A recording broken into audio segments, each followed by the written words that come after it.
Now, fuel, filling up the car, 165 a litre for petrol, diesel, well, it's more like 177, 178.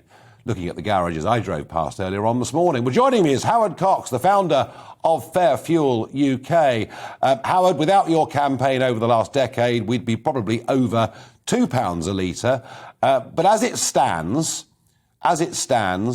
we're talking about roughly 85p a litre is tax when you include the VAT. Now, the Irish did cut fuel duties quite heavily, didn't they, last week? Yes, something like 17 pence, and it's a privilege to be on your show again, Nigel. Thank you. Thank you. Yeah, I mean, and so is Germany looking at that, Poland, France, New Zealand's cut fuel duty. As usual, our Chancellor is sitting on his hands, and he knew about this 2 months ago. He could have helped hard-pressed motorists and small businesses to give some sort of respite. And the other thing he's got to do is introduce a body that can actually monitor the opportunistic profiteering further up the fuel supply chain, because that's the issue that's really hitting people in the stomach hard. In 2014, with the oil prices similar to now, even with equivalent, taking into account sterling exchange rates against the dollar, we're paying something like 15 to 20p more than necessary now. So a combination of fuel duty being cut and implementing pump watch, that would be my nirvana for Wednesday. Well, we'll have to wait and see. I've no doubt he will do something, Howard, but I suspect it'll be a lot more cautious than the Irish government were. Now, there was an article in yesterday's Sunday Telegraph written by Liam Halligan, who, of course, is the economics editor here at GBNews, and he made a really powerful point. He said when oil started rocketing 6-8 weeks back, we very quickly saw prices at the pump going up.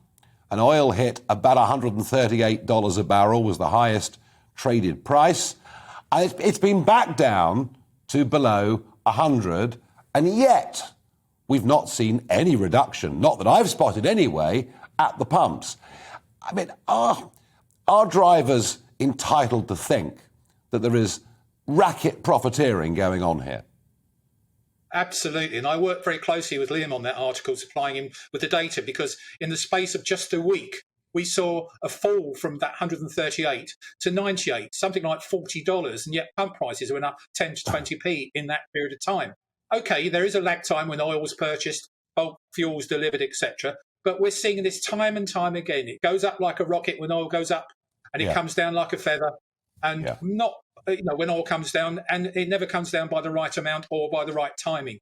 You're absolutely right. There is profiteering going on, and that's why we're calling on this body. We have off-gem, off-com, off-what. Why haven't we got off-pump? We call it pump watch. And Robert Halfam MP, the fantastic MP from Harlow, has put in an early day motion calling for this pump watch body. And 5 years of my campaigning, I hope we might see some fruit on Wednesday. Well, we will get Robert Halfon on this show before too long in that case. Final thought, Howard, and this doesn't affect a large number of people, but it is significant.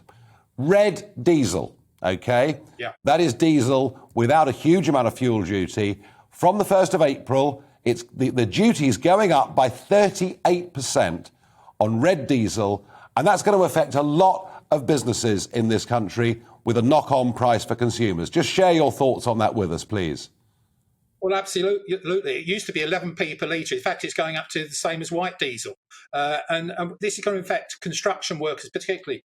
Most agricultural machinery is still exempt at the moment, but watch this space. But particularly construction workers, JCBs, all those construction workers, they've got to pay something like 3 to 4 times more tax than they've been paying before now. It's going to impact on jobs. It's going to impact on the cost of building. Everything to do with the economy in terms of fuel, in terms of fuel duty, in terms of that profiteering, impacts on everything we do in terms of inflation, everything we buy.